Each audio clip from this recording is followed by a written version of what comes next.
What's up guys, welcome to Vintage Genetics, where it is all about classic bodybuilding, and we are going to talk about the off season and how to keep up your appetite and digestion to optimal levels. I'm in the off season myself right now, and this video is mainly, for those people who have trouble with those high food volumes in the off season to gain the optimal amount of weight per week for their off season goals. Now, I'm close to 5,000 calories myself, so I know exactly what it means to struggle getting a meal down, and what it also means how good it feels to improve your appetite, to actually want to eat the next meal. And appetite and digestion are interlinked. Just to give a very quick example, if your digestion is poor, if your stomach stays full and your intestines stay full as well, your body simply doesn't want to signal appetite to you because it's not ready yet cleaning out from the previous meals. So they really work together, appetite and digestion. Anyway, let's start with the first of 9 things I like to do in the off season to improve appetite.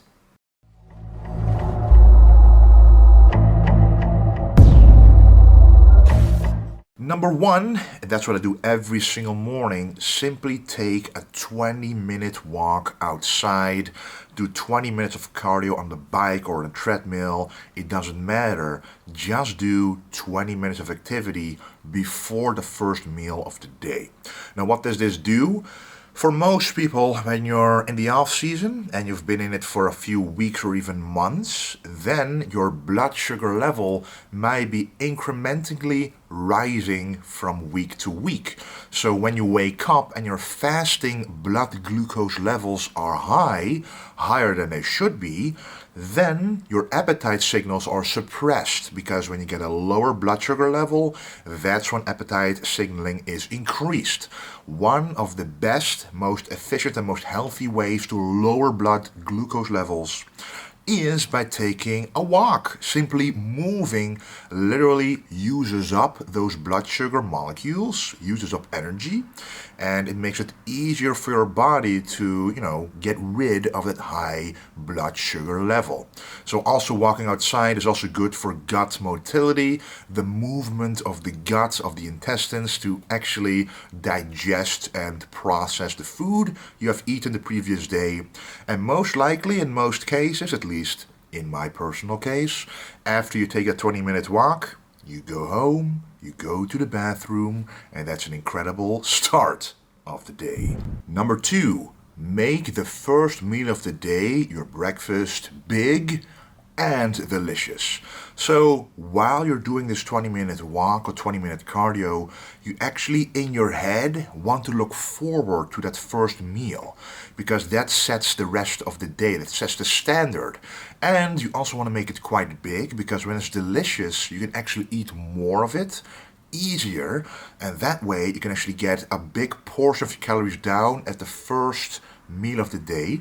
And also your stomach is pretty much completely empty after having slept for, you should, 8 hours, and then doing the cardio, improving the digestion, and then having a big breakfast. In my case, for example, 120 grams of cream of rice with 20 grams of dark chocolate, with 200 grams of strawberries, with 60 grams of whey isolate from Jacked Factory. And that's pretty much my breakfast. Nice and big, nice high in protein, carbs, a little bit of fats, digests really well, but most of all, it is very delicious. If you follow me on Instagram, if you watch my stories, you can actually see what my breakfast looks like. It already looks delicious, especially with the Jacked Factory whey paste on top of it. It's just a treat to eat, and when you get that meal down, you actually wish it was even bigger. So that's a great start of the day. Number 3 is spice up your meals. Make them taste good. This looks a lot like point number 2, but it's different in that every single meal of the day should simply taste good and literally spice up the meal. So use salt, use pepper, use Cajun spices, use mixed chicken spices. At least use some salt on your meals, because the salt will bring out the natural flavors of the ingredients that you use, and it makes it taste that much better. The better a meal tastes, the easier it is to eat, the quicker it is to eat, and then the more time you have left to digest the meal and actually look forward to the next meal of the day. So using the correct spices, as I mentioned, the Cajun spices for example, and simply some salt and with some nice Cajun mixed spice, like some hot pepper spices and stuff like this. Or you also have, if you eat chicken, you have those ready-made chicken blends you can buy in pretty much any supermarket. Just make sure to look at the back. There's no maltodextrin or any sugar added, just the salt and the individual herb and spices to make your food taste incredibly delicious. Number 4, stick to easily digestible protein sources. So protein sources with little connective tissue actually. So one very easy way to test how difficult it is for your body to digest, just imagine if you bake a protein source in the pan, what takes longer? White fish or chicken?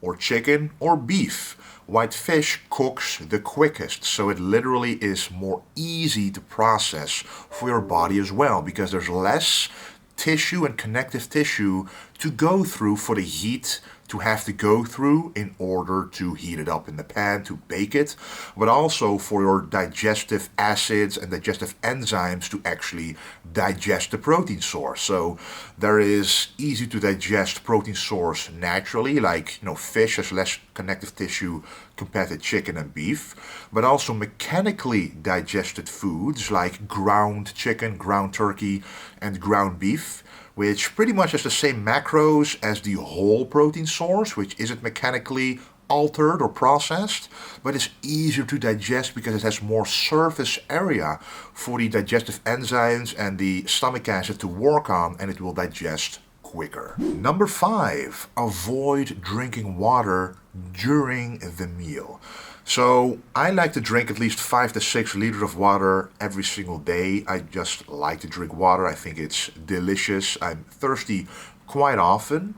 But what you want to avoid is actually drinking water right when you're eating a meal.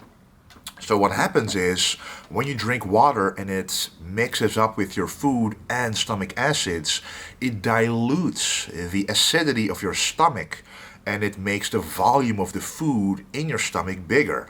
Just imagine making cream of rice with either 500 ml of water or a liter of water. It's still the same cream of rice meal, but there's more water in there, which increases the food volume, which makes it take longer in your stomach to digest. And that's simply a very good tip to use because we are all very thirsty when eating a delicious meal with quite a lot of salt on it, for example.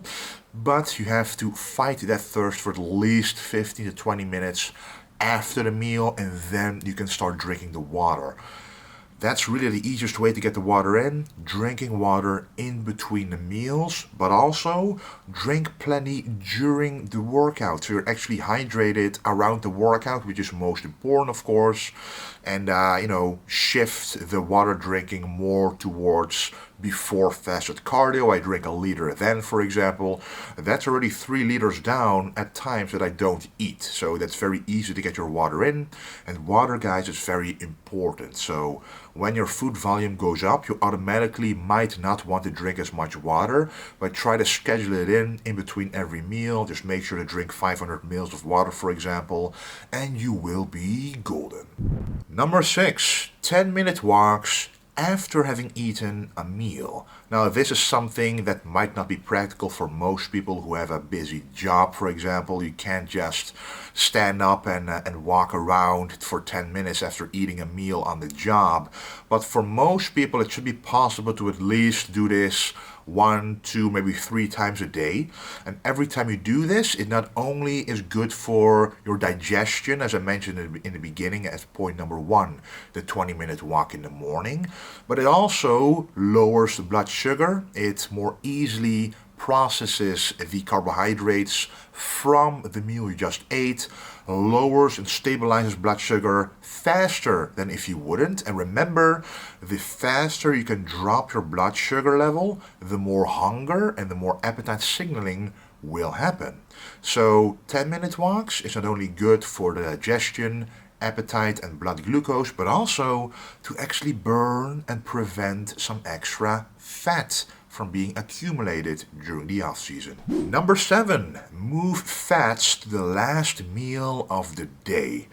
So, we all know that we need fats. Fats are partially an essential source to eat. So a lot of bodybuilders, they don't like to eat a lot of fat, and the reason why is because it slows down digestion the most. So if you add whole fatty foods like a big salmon meal or an egg meal or even something like oatmeal in the middle of the day, it might slow down digestion to the point you won't be hungry during the next meal. And we all want to be hungry around 2 hours later. If you're having 6 meals a day, you want that hunger signal to keep coming back. So if you then add fats all of a sudden, the digestion is slowed down and everything is processed slower, which makes it take longer for you to receive those hunger signals, and it will be harder to chow down on those foods, on those meals, because if you add fat to every single meal, slowing down digestion throughout the day, if you add too much, the meals might actually be compounding on top of each other, and every time you eat a meal, your stomach is filled more and more, reducing appetite more and more, and you cannot sustain this throughout an entire off season. So what I like to do is I have that salmon meal at the end of the day, because I know that even though during meal 6 I might be very full, I'm gonna go to sleep anyway, and I have at least 8 hours to digest that meal entirely. Even if it digests more slowly, it doesn't matter, because I have plenty of time to let it digest, and that's the last meal,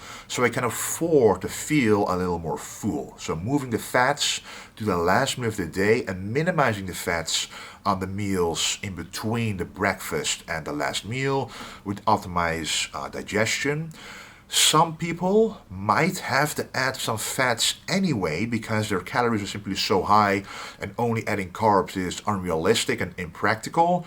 Then I would recommend not adding whole foods like avocado or nuts, but actually adding some oils like avocado oil, macadamia nut oil and stuff like this, because that takes up the least amount of volume for the calories that the fats provide. Number 8, stick to foods that are lower in fiber. This is almost the same point as number 7, lowering the fats in the meals in between the breakfast and the last meal, because fiber pretty much does the same thing. It also slows down digestion. It bumps up food volume, because almost every single food that contains fiber also is a more voluminous food. Think about fruits, think about vegetables. If you follow me for quite a while, you know I'm a big advocate of eating enough fruits and vegetables. They are plentiful in my diet, but I plan them on strategic parts in my day. Yes, I also have some meals without vegetables, but the meals that do have vegetables, they have the healthy and mineral and vitamin filled kinds of vegetables like broccoli, asparagus and a lot of others, but those are placed, for example, at the end of the day, just like I would with the fat source, because the meal might be harder to digest, but it's the last meal of the day. Now for the meals in between you have during the day, you might still want to add some vegetables, but then add vegetables that are way easier to digest, like cucumber or zucchini or some pumpkin. Just vegetables with a lower amount of grams. So stick to like 75 to 100 grams per meal. And the last meal can have like 200 grams of those harder to digest vegetables like broccoli or cauliflower or vegetables like that. And then the last one. Stick to low FODMAP foods. So FODMAP stands for fermentable oligosaccharides, monosaccharides, and polyols. So all of these are actually carbohydrates that ferment in the gut.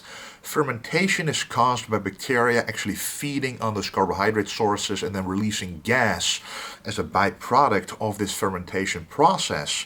But what does the gas do? It fills up the intestines. It slows down absorption, and it actually hinders absorption for a part of the food you're eating because of the gas.